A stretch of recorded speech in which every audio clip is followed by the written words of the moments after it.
네, 특별감찰반원으로 일하던 당시 감찰한 내용을 언론에 제보한 김태우 수사관 사건이 수원지검에 재배당됩니다.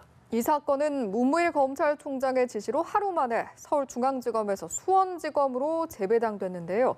자세한 내용 강신업 변호사와 함께 짚어보도록 하겠습니다. 어서 오십시오. 어서 오세요. 네, 안녕하십니까. 예, 이 사건이 수원지검에 하루 만에 재배당이 됐네요.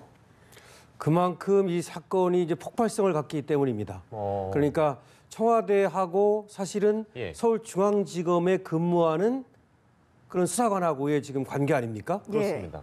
지금 고발을 한 사람은 임종석 비서실장이거든요. 네. 공무상 비밀 누설죄입니다. 예. 그런데 고발을 당한 피고발인은 현재 서울중앙지검 형사 3부에 근무하고 있습니다. 네. 그런데 이것이 이제 서울중앙지검에 고발장이 접수가 되다 보니까 바로 이제 배당을 했거든요. 예. 그것이 형사 제1부였습니다. 예, 예. 그렇게 되면은 이 김 수사관은 형사 3부에 근무하고 있고 그렇죠. 형사 1부에서 수사를 한다면 예. 수사의 공정성 시비가 안 생길 수가 없죠. 그 수사가 어떻게 진행이 되든 말입니다. 네네. 그렇기 때문에 지금 뭐 문무일 검찰총장이 지시를 내린 거죠. 그래서 수원지검으로 이송을 하라 이렇게 된 건데요. 네. 왜 수원지검이냐? 그거는 이제 김 수사관이 거주지가 예. 수원지검 관할입니다. 예. 그러니까 원래 피고발인의 거주지는 수사의 그 관할이 될 수 있는 것이거든요. 예. 그래서 이제 수원지검으로 이송을 했다 이렇게 나오는 겁니다. 어떻게 보면 이런 절차는 당연한 거네요, 그러니까. 당연한 것이죠. 지금 뭐 여당, 야당 지금 뭐 이 폭발성이라고 하는 것은 예. 상당히 이것이 강하다고 봐야 됩니다. 예. 이 사건은 지금 뭐 민간인 사찰이다 등등 얘기가 나오고 있고 예. 그다음에 이제 김 수사관은 또 강력하게 반발하고 있지 않습니까? 예. 그리고 자신 외에도 다른 수사관들도 많은 민간인 사찰 첩보를 생산했다는 얘기도 하고 있고요. 예, 예. 어쨌든 간에 또 청와대에서도 상당히 이례적으로 지금 강하게 나오고 있단 말이죠. 예. 예. 그렇기 때문에 문무일 검찰총장으로서는 그런 어떤 지시를 내릴 수밖에 없었다. 예. 이렇게 보입니다. 예. 그런 배경이다 손 치더라도 이렇게 하루 만에 사건이 재배당되는 경우가 좀 자주 있는 일인가요? 예, 이 사건은 사실은 말이죠. 고발이 된 지 바로 그렇게 배당이 됐거든요. 형사일부에. 그것도 사실은 이례적입니다. 즉각적이고요. 왜냐하면 그만큼 이것이 이제 국민의 어떤 알 권리라고 하는 차원이라 할까요? 또 예. 전체의 어떤 관심이 집중돼 있다 보니까 예. 바로바로 이것을 또 늦출 경우에 제기될 수 있는 여러 가지 의혹 예. 이런 것들을 해소하려고 하는 것이고요. 예. 근데 재배당이라고 하는 것은 사실은 있을 수 있는 겁니다. 그러니까 우리가 왜 법원에서도 뭐 기피니 해피니 이래가지고 법원의 그 재판부를 바꾸지 않습니까? 예. 마찬가지로 이 수사의 공정성이 문제가 될 때 이런 때에는 이제 재배당을 할 수 있는데 많지는 않죠. 하지만 이 사건은 누가 봐도 그렇죠? 공정성이 문제가 될 수 있다고 보이지 않습니까? 예. 서울중앙지검에 근무하는 수사관과 예. 또 뭐 그럼요. 고발장이 또 거기에 접수되고 이렇기 예. 때문에 재배당이 됐다 이렇게 얘기할 수 있겠습니다. 예, 정리하는 차원에서 고발이 됐다는 것은 이제 고발한 측에서 법적으로 이런 혐의가 있다라고 생각했기 때문에 고발을 한 것이니까요. 어떤 혐의가 있고 공방적인 부분이 어떤 것인지 좀 정리해 보겠습니다. 지금 이제 김 수사관이 사실은 언론에 제보했다고 하는 여러 가지 얘기들 이런 것들이 허위 사실에 해당한다라고 하는 것이 청와대 고발자의 이제 입장인 겁니다. 예. 그러니까 없는 사실을 들어서 민간인 사찰을 뭐 지시했다든지 이런 것들이 없는데 그다음에 뭐 또 그 여권 관계자를 갖다가 비를 첩보를 이제 얻어가지고 이것을 보고했더니 그것을 묵살했다. 예. 뭐 이런 얘기가 나오지 않습니까? 네네. 그런데 그런 묵살한 적도 없고 그다음에 또 민간인 사찰을 하라고 지시한 적도 없는데 예. 그런 내용을 언론이라든지 등등에 유포를 했기 때문에 그것은 공무상 비밀 누설에 해당한다라고 하는 것이 이 고발자인 임종석 비서실장의 얘기입니다. 예. 예. 그런데 이제 이 김태우 수사관이란 인물이 재배당된 사건 이외에도 또 골프 접대 의혹도 받고 있다고 해요. 그렇습니다. 그렇다면 아무래도 이제 그 의혹 역시 수원지검으로 관할이 바뀌게 될까요? 예, 그렇습니다.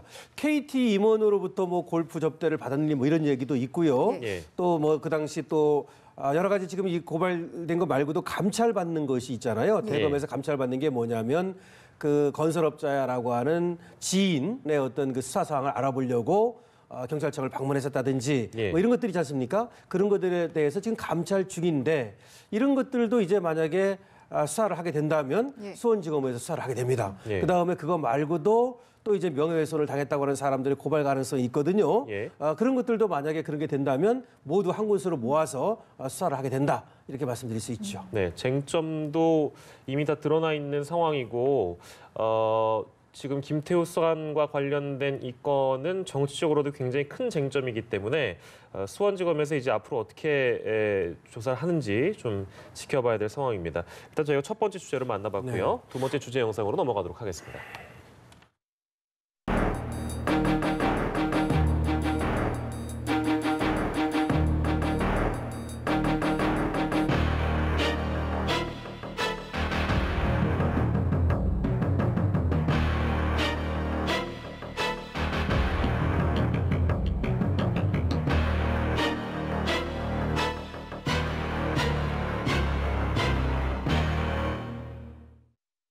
네, 이른바 홍대 몰카 사건이라고 부르는 이 사건에 대한 항소심 오늘 진행이 됐다고요? 네, 항소심도 1심과 결론이 같았습니다.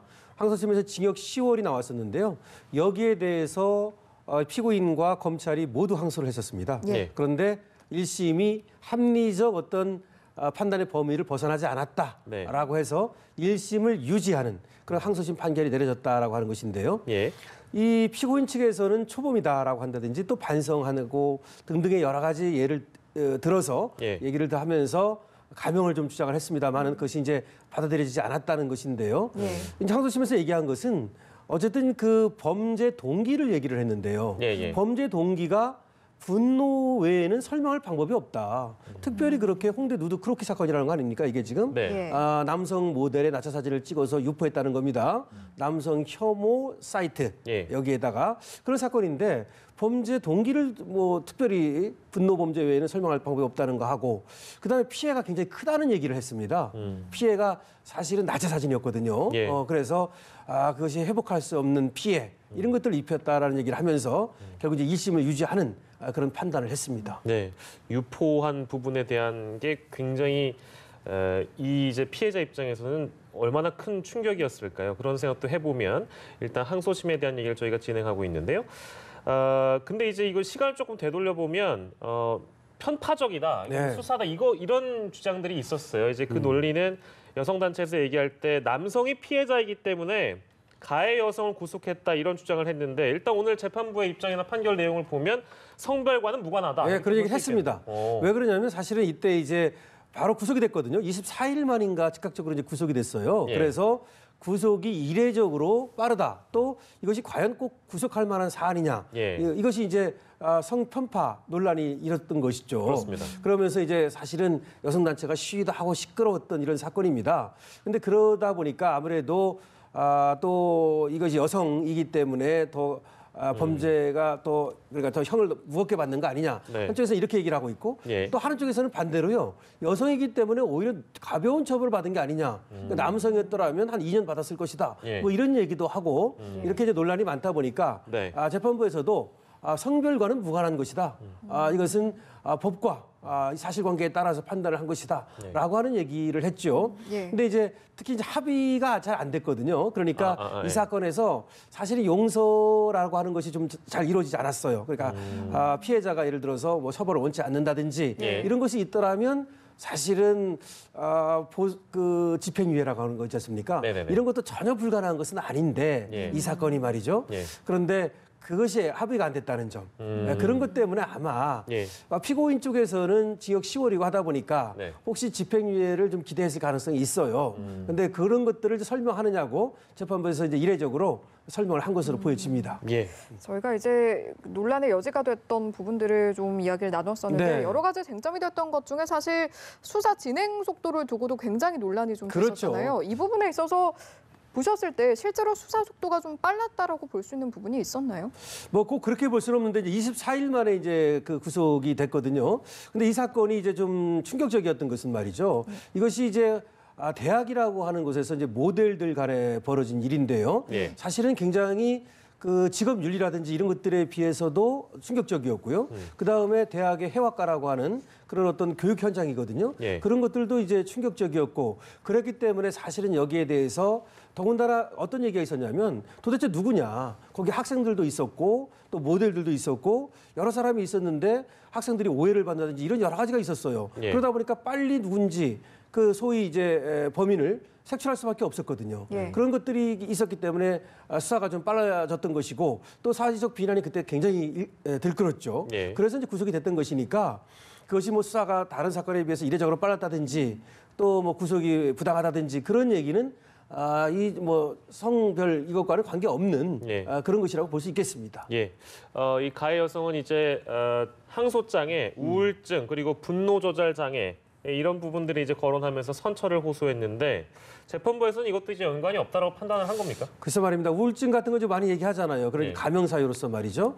그랬는데 거기에 대해서는 특별한 어떤 뭐 이유가 없다라고 이제 재판부에서 봤는데요. 예, 물론 이제 우울증 같은 것이 이제 심해가지고 그것이 우리가 늘 얘기하는 심신미약 정도에 이른다면 예. 그것이 감형 사유가 될 수 있습니다만은 우리가 좀 이제 짚고 넘어가야 될 것이 뭐냐면 예. 1심이 내려지고 말이죠. 2심으로 갔을 때 그렇게 1심을 파기하고 2심에서 형량을 줄인다든지 늘린다든지 이런 것들을 그렇게 많지 않습니다.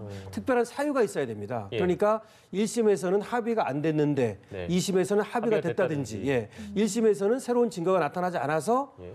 그렇게 했는데 2심에 들어서 새로운 증거가 나타났다든지 하여튼 뭔가 좀 달라지는 것이 있어야 형량이 바뀌는 것이지 네. 이와 같이 별로 달라질 것이 없으면 형량이 크게 달라지지 않는데요. 물론 이제 반성한다는 이런 모습은 보였습니다만은 예. 우울증 얘기도 하고 그런 것들은 별로 유효하지 못했던 것으로 보입니다. 예, 이런 흐름대로라면 지금 피해자인 남성 모델이 가해 여성에게 손해배상 청구 그렇죠. 소송도 이제 제기를 했다고 하거든요. 이 부분은 좀 어떻게 흘러갈까요? 이건 이제 정신적 위자료, 손해배상 청구 이제 이렇게 볼 수 있겠는데요. 예. 뭐 지금 이제 1심하고 2심에서 유죄가 나온 거 아닙니까? 예. 물론 대법원을 남겨두고 있습니다만은 예. 대법원에서 만약 유죄가 확정이 된다면 어쨌든 불법 행위를 한 겁니다. 그래서 이 불법 행위에 대해서는 미사상 손해배상 청구를 할 수가 있거든요. 네. 근데 여기서 이제 손해배상이라고 하는 것은 어떤 물질적 손해 이런 것보다는 정신적 손해 아닙니까? 예. 근데 정신적 손해에 대해서는 이제 위자료라고 하는 것인데 네. 이것을 이제 그렇게 엄청나게 많이 인용을 하진 않습니다만은 이번 청구한 것이 5천만 원이거든요. 예. 근데 적어도 몇 천만 원 이렇게 인용이 될 가능성이 있습니다. 저 사실은 이건 이제 제 개인적으로 궁금한 부분인데 정신적인 피해를 내가 당했다라고 얘기하는 어떤 그 소송 가액이라고 하나요? 그렇죠. 그 정하는 금액 자체가 5천만 원 이렇게 정하는 것이 뭐 많은 금액입니까? 아니면 그 합리적인 금액입니까? 지금 뭐 중요한 얘기인데요. 이 정신적 손해다 보니까 이것을 예. 산정하는 것은 법원의 직권 사항입니다. 눈에 안 보이잖아요. 예를 들어서 물질적 손해다 그러면 얼마라는 것이 산정할 수가 있잖아요. 네네네. 그래서 정신적 손해는 보통 이제 교통사고로 사망하는 경우에 예. 그런 경우에 한 9천만 원 1억까지 인정을 하고요. 그다음에 이혼 소송의 경우에는 그전에는 얼마 인정 안 했는데 요새는 3천만 원, 5천만 원 정도 인정합니다. 네. 그래서 이 정도라면 이것도 굉장히 어떤 정신적인 타격을 준 거 아닙니까? 예. 그렇기 때문에 제가 볼 때는 5천만 원 청구한 것이 가능하다고 생각하고 청구를 한 것 같고요. 예. 적어도 몇 천만 원 인정될 가능성은 충분히 있습니다. 예, 알겠습니다. 두 번째 주제까지 얘기 나눠봤습니다. 오늘은 강신업 변호사와 이 시간 함께했습니다. 고맙습니다. 고맙습니다.